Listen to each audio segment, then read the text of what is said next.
한국교회의 존경받는 지도자셨던 오카노 목사님, 사랑교회 개척하시고 제자훈련이라는 그 아주 위대한 길을 여셨던 그런 목사님이십니다. 이분이 이제 소천하신 거죠. 이분이 마지막 생신이 2009년도 12월 3일인가 라고 얘기하시던데, 그때 조촐하게 가정예배를 드리고 있었습니다.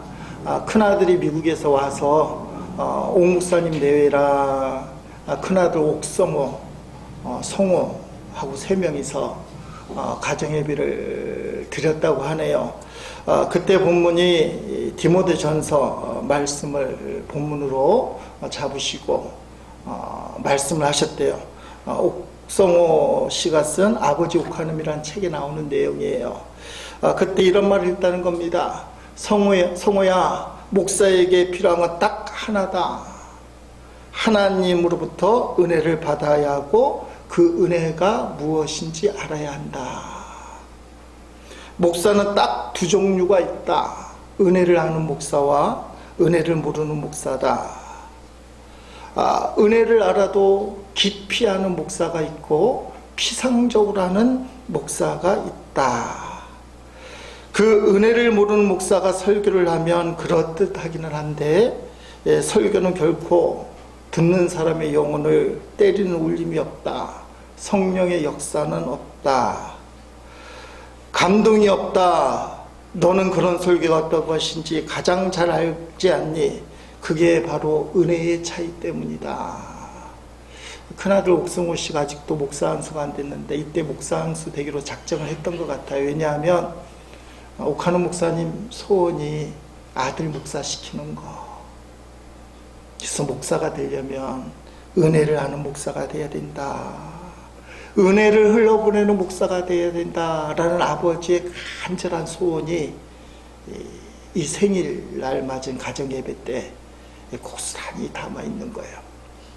그러면서 목사님 당신의 간증을 하시는 거예요.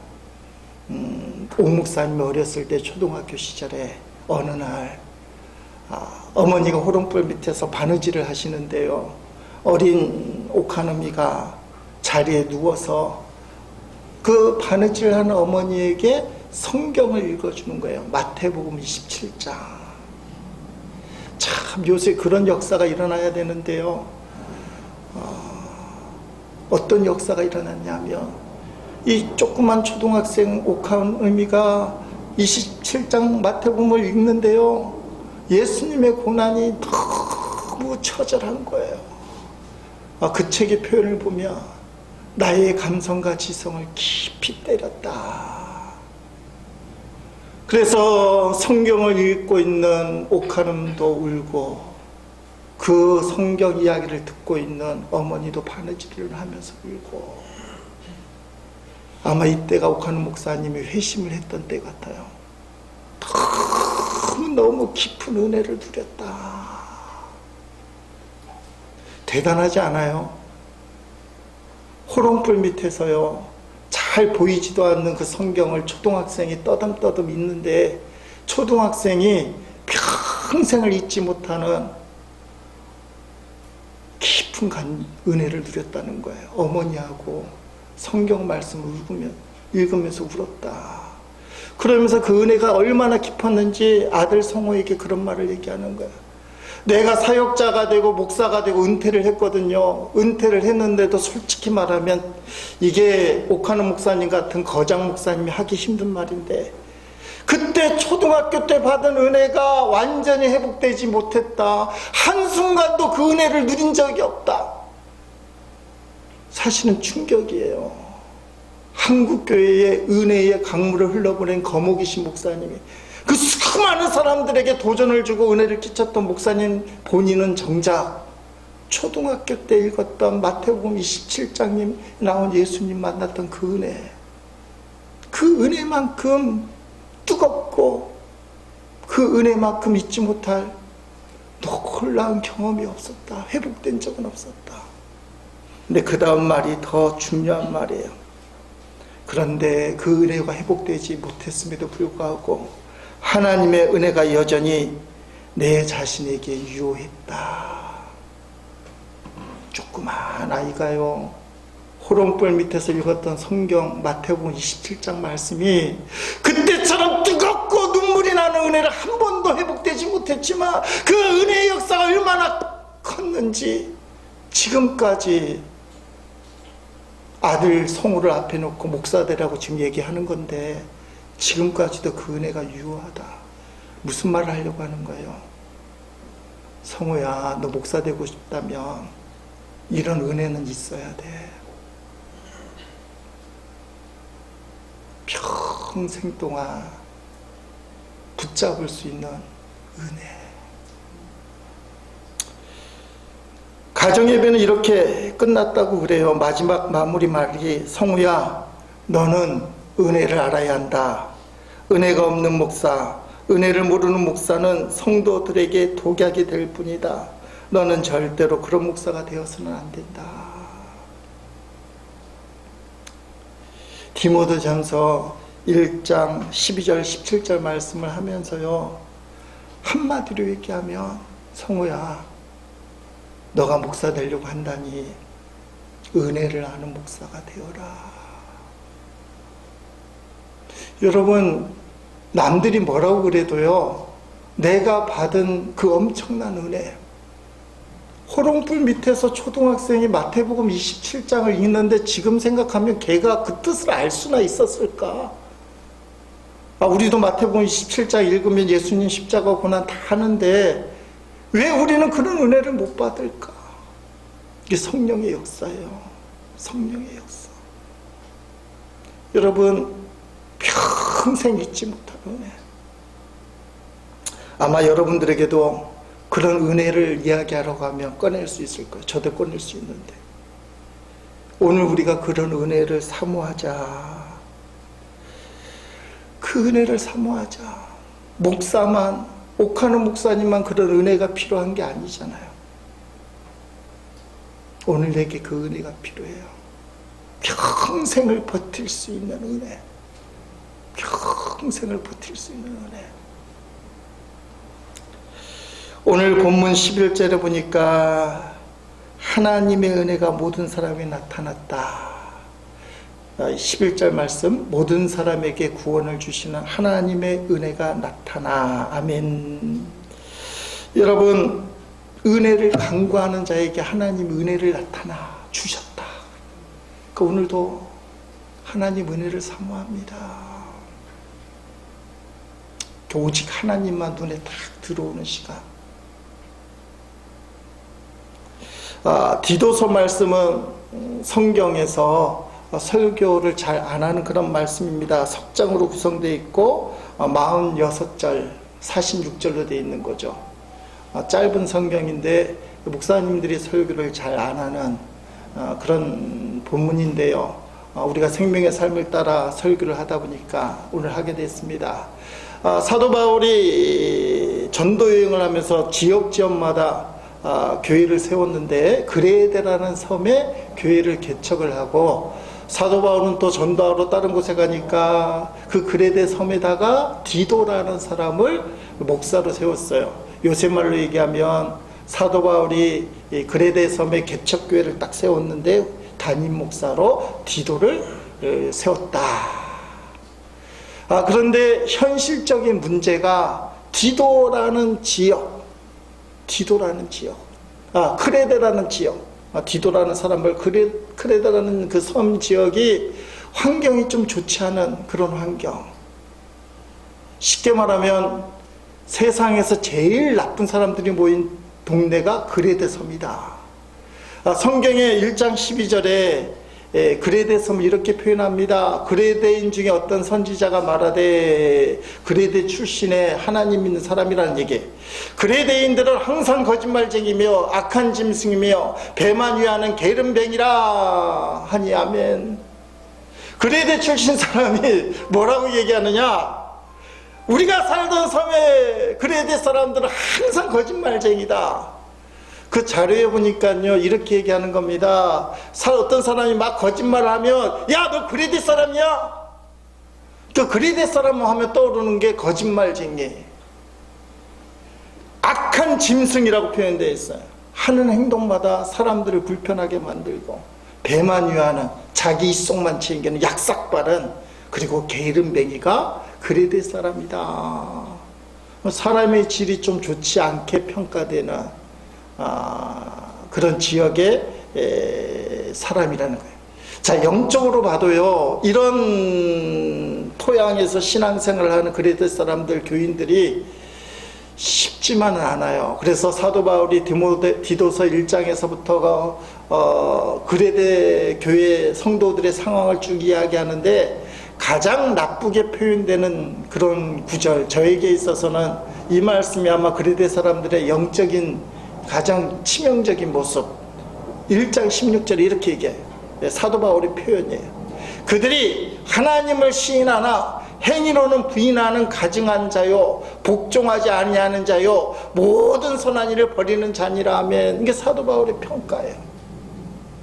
세상 평가도 안 좋고 교인들에 대한 사도 바울의 평가, 자기가 개척을 했는데도 그레데 교회 교인들은 하나님을 시인하지만 행위로는 부정하는 자다, 가증하다, 불순종한다, 선한 일을 버렸다.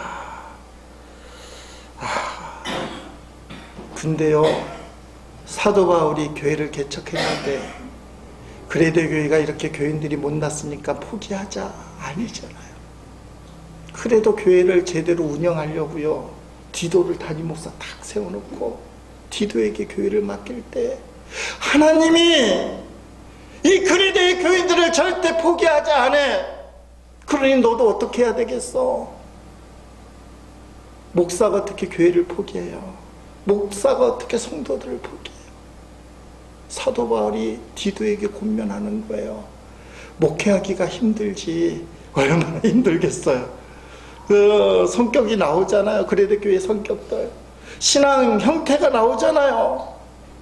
하나님 시인한다고 입으로는 큰 소리 막 치는데 행동으로는 뭐예요? 부인한다는 게 뭐예요? 말로는 믿음 생활 좋은데 행동으로는 완전히 개판이라는 거예요. 목사님에게 좋은 말을 해놓고 돌아서면 안 좋은 행동하는 게 다 보이잖아요. 디도가 엄청 힘들었을 거예요, 목회 상황이. 근데 사도 바울이 그래도 포기할 수 없어. 나도 포기할 수 없고 너도 포기할 수 없어. 왜냐하면 하나님이 세웠으니까. 하나님이 저 말 안 듣고 괴롭히게 만드는 저 교인들을 세웠으니까. 그래서 13절 말씀이 중요하다는 겁니다. 13절 말씀에 이렇게 표현하잖아요. 이 증인이 참되도다. 그러므로 내가 그들을 엄히 꾸짖으라. 이는 그들로 하여금 믿음을 온전하게 하고. 그레데 사람이 그렇다는 거예요. 다 알아요. 너가 목회할 때 이런 상황을 잘 파악하고 그들을 꾸짖으라. 디도서의 말씀 보면 권면하라, 꾸짖으라, 야단을 쳐라, 이 말씀이 많이 나와요. 근데 왜 그러느냐? 이유가 뭐냐? 믿음을 온전하게 하려고. 믿음을 온전하게 하려고. 하나님 잘 믿어보게 하라고. 하나님의 사랑을 좀 느끼게 해보라고.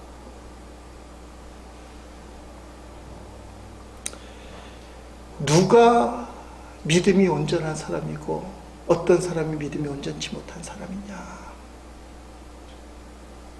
이 부분이 중요한 거예요. 여러분, 우리는 믿음이 온전한 사람일까요? 온전치 못한 사람일까요? 믿음이 온전치 못해서 나에게도 꾸짖음이 필요합니다. 이런 사람이 사실은 믿음이 커지는 사람 아니겠어요? 나는 이 정도면 괜찮아 이렇게 생각하는 순간 섰다고 생각하는 자는 넘어질까 조심하라. 여러분, 오늘 본문에는 사실 좀 논란이 되는 말씀이 11절 말씀이에요. 11절. 자, 11절 말씀에 보면 모든 사람에게 구원을 주시는 하나님의 은혜가 나타나.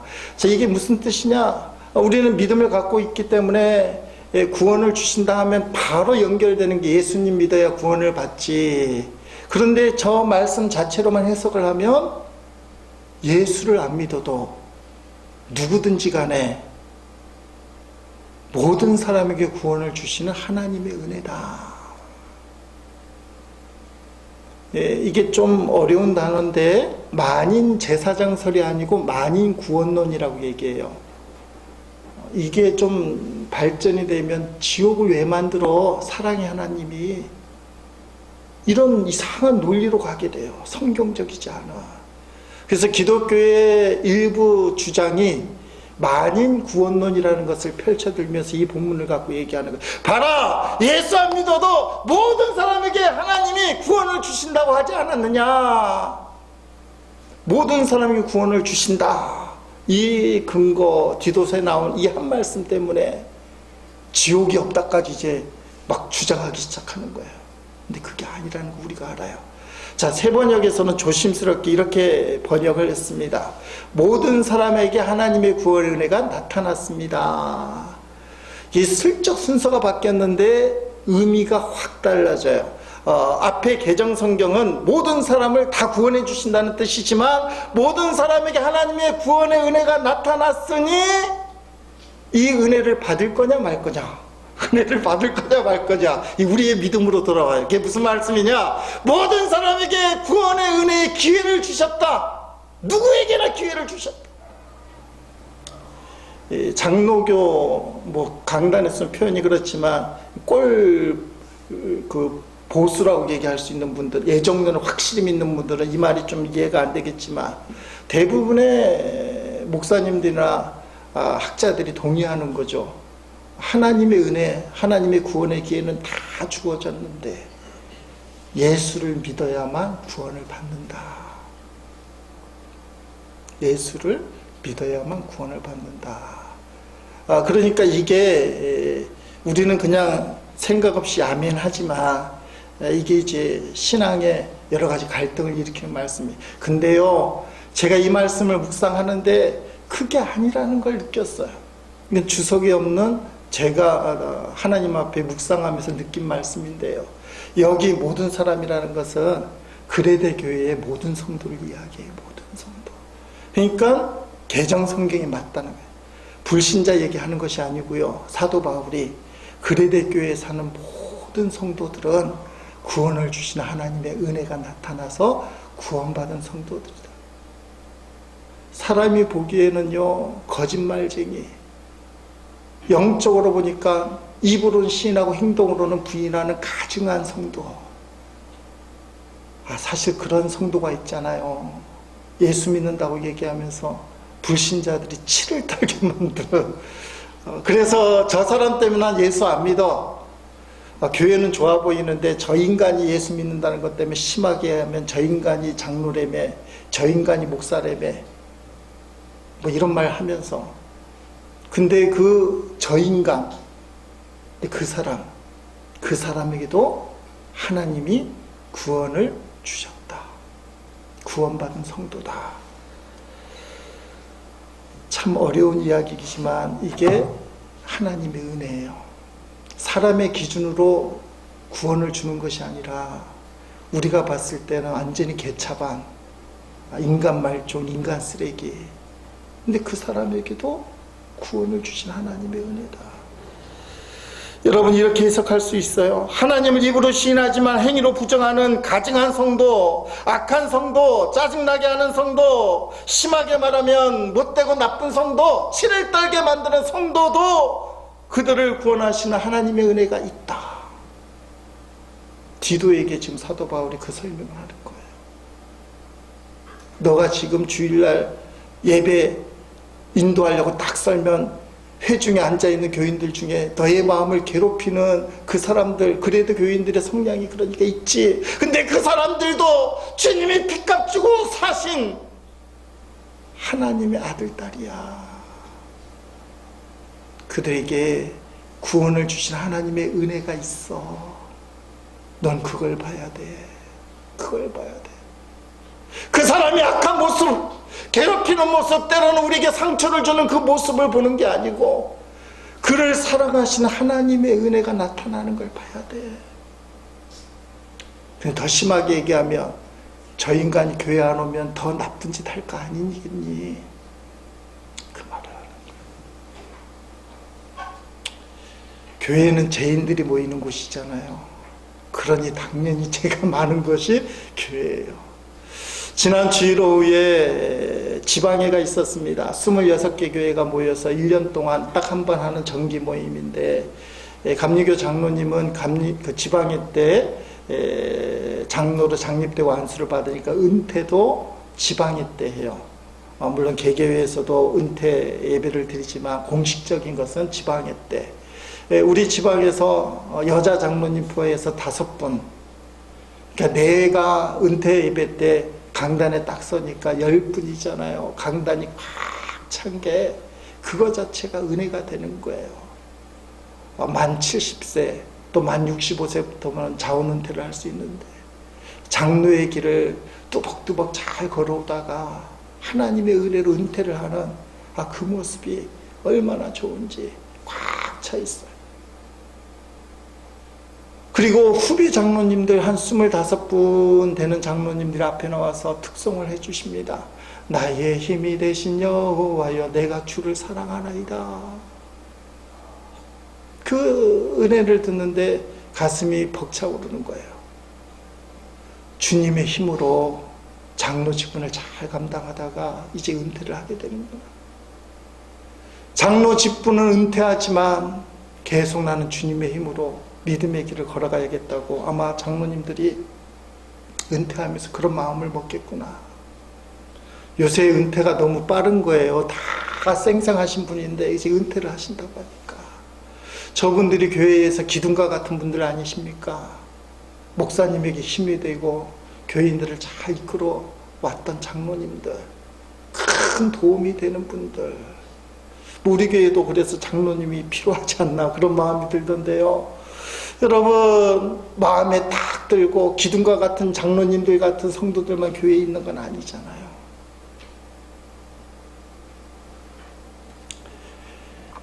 조그만 모임이라 할지라도 마음에 안 드는 사람이 있고, 괴롭히는 사람이 있고, 성향이 다른 사람이 있어요. 근데 어떻게 하라는 겁니까? 사랑하라는 거예요. 지금 디도에게 그 말을 하고 싶은 거예요. 그래도 교인들이 힘들게 하지. 디도야, 사도 바울보다 어릴 텐데요. 디도야, 너 힘들지 알아.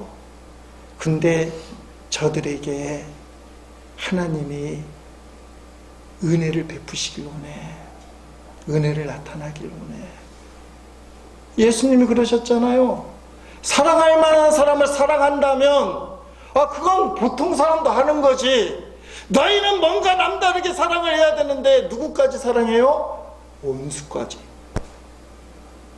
설교 들을 때는 온수까지 사랑합시다. 온수 사랑 아멘 하는데요, 온수 사랑이 안 되잖아요.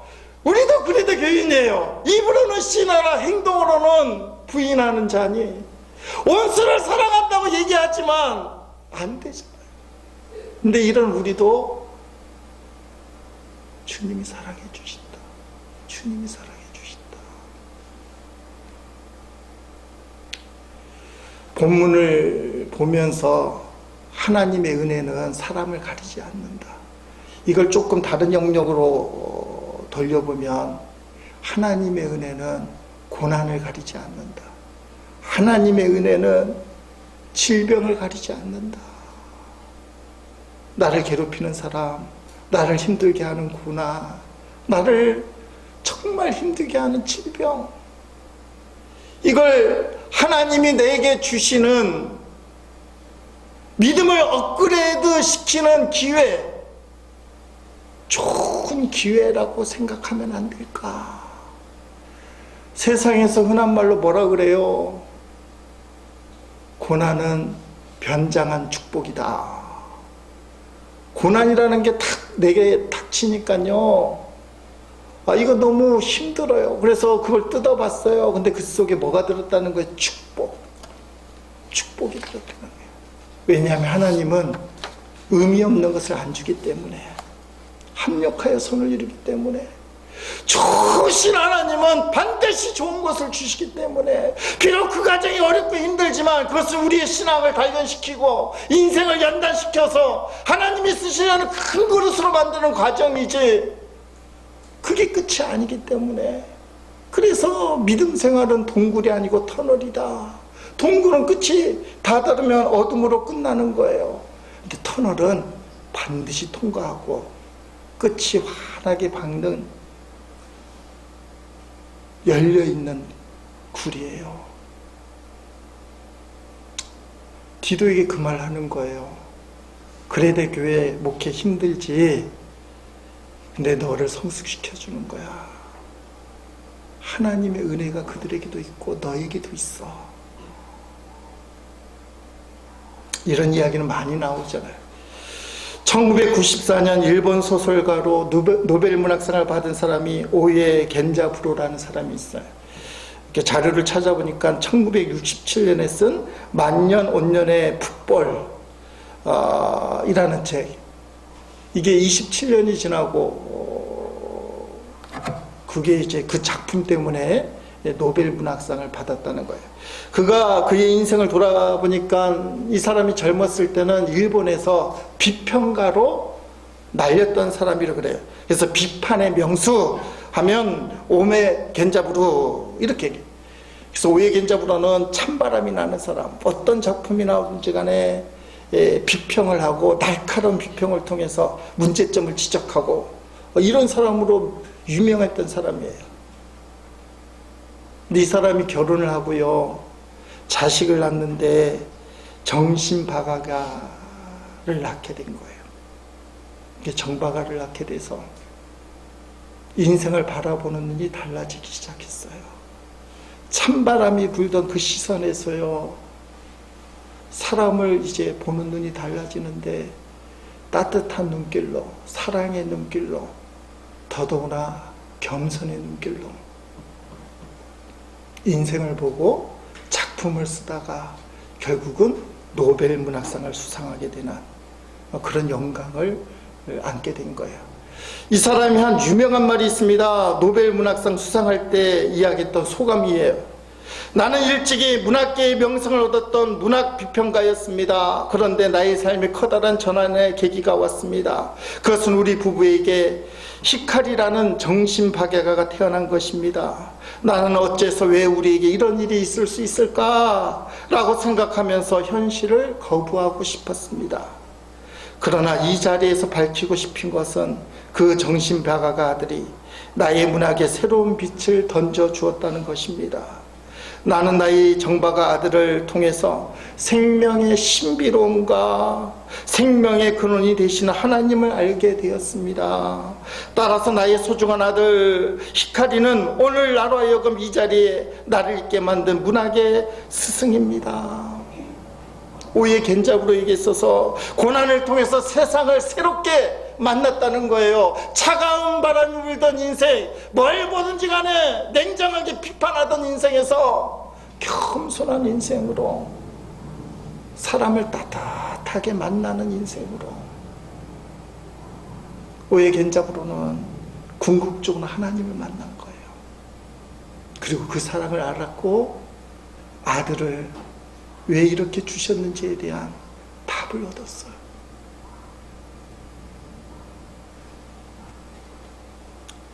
여러분, 이게 은혜라는 거예요. 은혜. 내가 처한 현실이 너무 힘들어요. 내가 만나는 사람이 너무 힘들어. 심하게 얘기하면 내 가족이 힘들고요, 더 심하게 얘기하면 내 직장이 힘들고 내가 하는 일이 너무 힘들어요. 나만 그런 일을 당하는 것 같아. 세상에 해도 너무해. 근데 그게 하나님의 은혜라는 것을 깨닫는 순간요, 영이 소성이 되고 삶이 변화돼요. 지금 디도에게 그래도 교인들이 너를 힘들게 하지, 그 사람들 사는 동네가 그렇고 교인들도 그런 거 다 알아. 근데 너가 그 자리에 서 있어서 하나님의 사랑을 붙들고 하나님의 사랑을 계속 흘려보내면 그들은 이렇게 변할 거야. 너는 이런 걸 기도해야 돼. 하나님의 은혜를 받게 되면 그렇게 악한 사람들, 치를 떨게 만드는 성도들이 이렇게 변화될 거야. 그 내용이요, 오늘 본문 나와 있는 12절 13절 말씀이에요. 12절 13절 말씀을 쉬운 성경으로 보니까 이렇게 얘기해요. 이제 그래도 교인들이 이렇게 받기를 원해. 은혜를 받은 사람은 하나님을 대적하거나 세상 사람들 따라 악한 일을 해서는 안 되며 하나님을 존경하고 따르며 신중하고 바르게 살아가는 모습을 보여줘야 합니다. 우리의 크신 하나님과 구주 예수 그리스도가 오실 그날까지 충성스럽게 살아갈 때 우리의 큰 소망 되신 예수님께서 영광 가운데 나타나실 것입니다. 아멘. 우리가 강의 설교를 하는 것은 아니니까 은혜를 받으며 하나님 대적하고 세상 사람 따르며 약한 일을 하지 않고 하나님을 존경하고 따르고 신중하고 바라가는 사람의 모습은 어떤 거다 설명은 안 할 거예요. 그런데 디도에게 그래도 교인들이 이렇게 살도록 해 하면서 하는 말이 주님 오실 날을 기억해봐. 예수님이 다시 오시는 그날을 기억해봐. 그때까지 디도야, 디도 목사님 너는 어떻게 살아야 되겠어? 충성스럽게 맡겨진 일을 해야 되지 않겠니? 성경이 디도서잖아요. 그레도서가 아니고 그레도교회 교인들에게 디도가 목회를 하는데 목사님에게 지금 편지를 쓴 거라는 거예요. 하나님의 은혜를 받으면 저 못된 교인들이 이렇게 바뀌길 원하는데 사실 속 내용은 뭐예요? 디도야, 디도 목사님 목회 힘들지. 근데 하나님과 구주 예수 그리스도가 오실 그날에 너가 어떻게 서 있을지를 생각해봐. 지금 이 길을 충성스럽게 가야 되지 않겠니?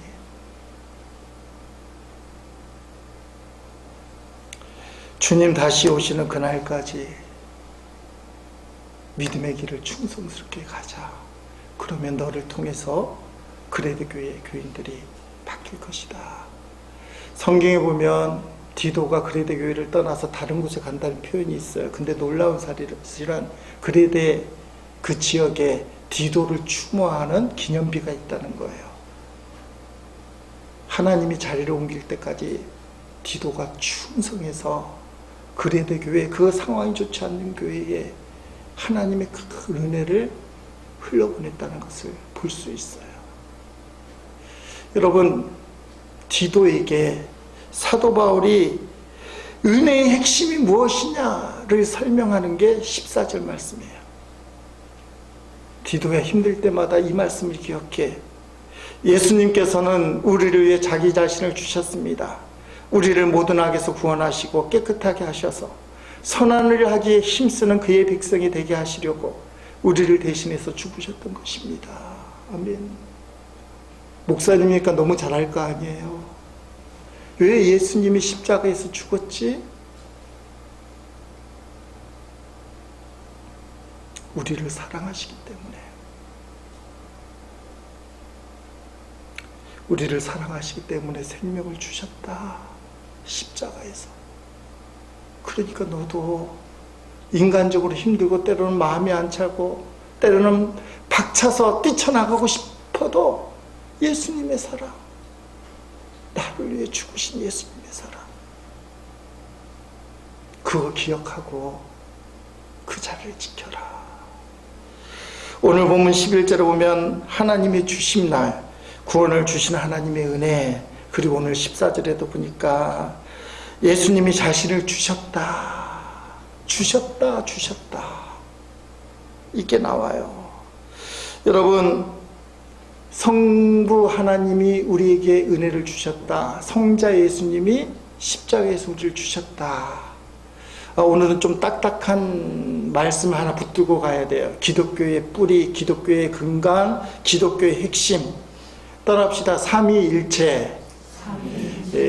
주일날 예배 때 하기 힘든 설교이긴 하지만 이게 흔들리면 신앙이 흔들려요. 성경에 자세하게 교리 1, 교리 2에서 설명을 하면 좋지만 성경에 그런 게 없잖아요. 2000년 역사를 통해서 우리가 발견한 신앙 고백이 삼위일체예요.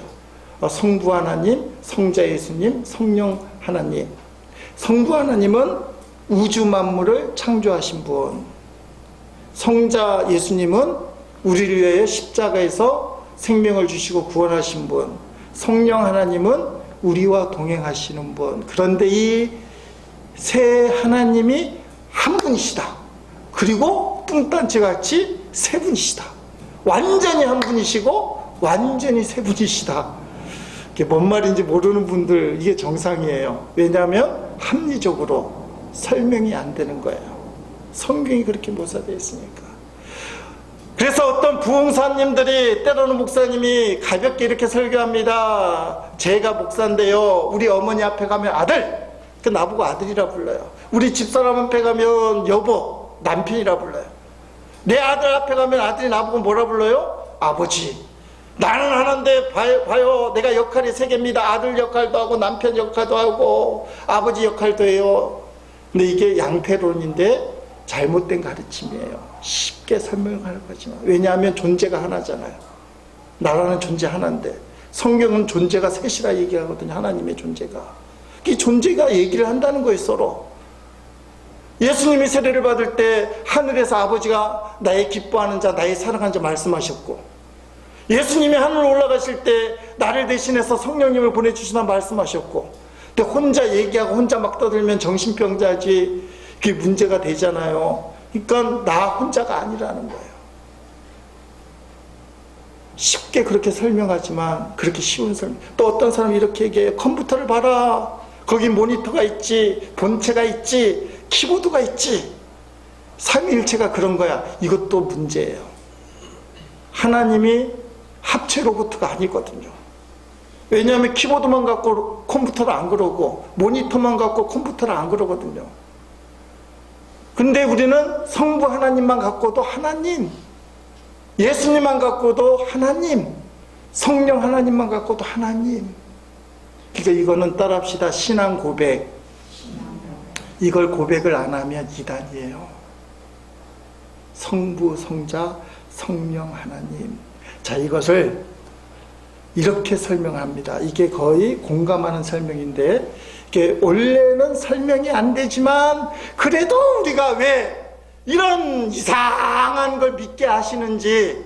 하나님이 참 이상하잖아요. 삼위일체가 없다고 하든지, 근데 삼위일체를 고백 안 하면 이단이라고 얘기하는데 이걸 어떻게 설명해야 될지, 이게 목사님들의 고민이잖아요. 가장 평범한 설명을 하려고 그래요. 사랑은 혼자 하는 게 사랑일까요? 아니면 상대가 있어야 사랑일까요? 상대가 반드시 있어야 되는 게 전제예요. 하나님은 사랑이시다. 하나님은 사랑이신데 혼자 사랑한다는 거는 불가능하다는 거예요. 그래서 성경에 우주 만물을 창조하신 하나님, 이 땅에 오신 독생자 예수님, 지금도 우리와 함께 계신 성령님이 창세전에 함께 계셨다. 그리고 그분은 사랑으로 하나 되셨다. 이게 삼위일체의 가장 합리적인 설명이에요. 하나님은 사랑이시다. 사랑은 혼자 할 수 없다. 그래서 성부, 성자, 성령으로 성경에 나타나시는데, 세 분은 분명히 다른 하나님이시지만 사랑함으로 하나다. 이게 철학적이고 추상적인 건 알지만 그 이상의 쉬운 답변은 다 잘못된 답변일 수 있어요. 쉽게 설명하려고 하는 거지만. 그런데요, 오늘 왜 이 말씀을 꺼냈냐면, 이 하나님들이 우리에게 뭘 원하시나? 은혜를 주시기 위하고 생명을 주시기 위하고 함께 하시길 원한다는 거예요. 오늘 본문 11절에 모든 사람에게 구원을 주시는 하나님의 은혜, 모든 사람에게 구원을 주시려고 하는 하나님의 은혜, 지금도 구원을 주시려고 하는 하나님의 은혜, 독생자를 주셨잖아요. 이 땅에 예수님을 보내주셨잖아요.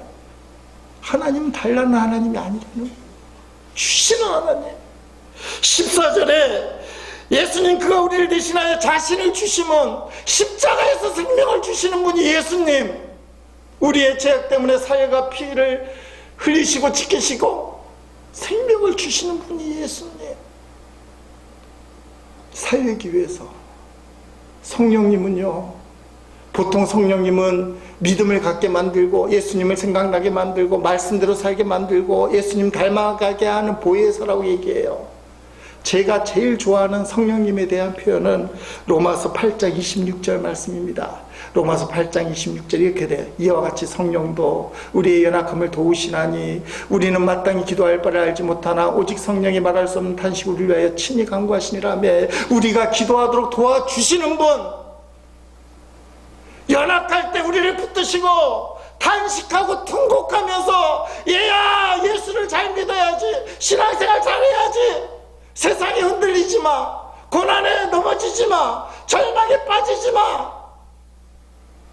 지금 디도가 사도 바울이 성령을 통해서 하는 거잖아요. 그레데 교회 목회가 힘들지. 근데 그들도 하나님이 사랑해. 너도 예수님 오신 날을 기억해봐. 성령께서 너를 붙들어서 충성되게 하시길 원해. 한마디로 얘기하면 주님은 우리에게 주시는 분이에요. 주시는 분. 그게 은혜다. 그래서 오늘 말씀 제목이 주시는 은혜, 주시는 은혜. 자격 없는 우리에게 그냥 주시는 거예요. 주시는 거예요. 그래서 제가 기도할 때 주시옵소서 하지 말자고 그러는 이유가 그거예요. 주님이 주기를 원하는데 더 달라고 주옵소서. 한국교회가 입버릇이 돼서 목사님들도 주시옵소서, 주시옵소서. 나쁜 건 아니에요. 그냥 개인적으로 얘기하는, 개인적으로. 여러분들이 그렇게 하셔도 돼요. 하나님은 성부, 성자, 성령님 다 주시려고 그렇게 애쓰시는데 거기에다가 더 달라고 하는 거예요. 더 주세요, 더 주세요, 더 주세요. 아, 이건 좀 심하지 않나. 그래서 하시옵소서, 이루옵소서. 주시옵소서 하지 말고 하시옵소서. 왜냐하면 주님은 주시는 분이니까. 달라고 안 해도 주시는 분이에요. 독생자를 주시고 생명까지 주시고 우리의 연약함을 붙들고 인도하기를 원하시는 성령님, 주시는 분이에요. 주시는 은혜. 여러분, 주시는 은혜를 느낄 수 있길 바랍니다.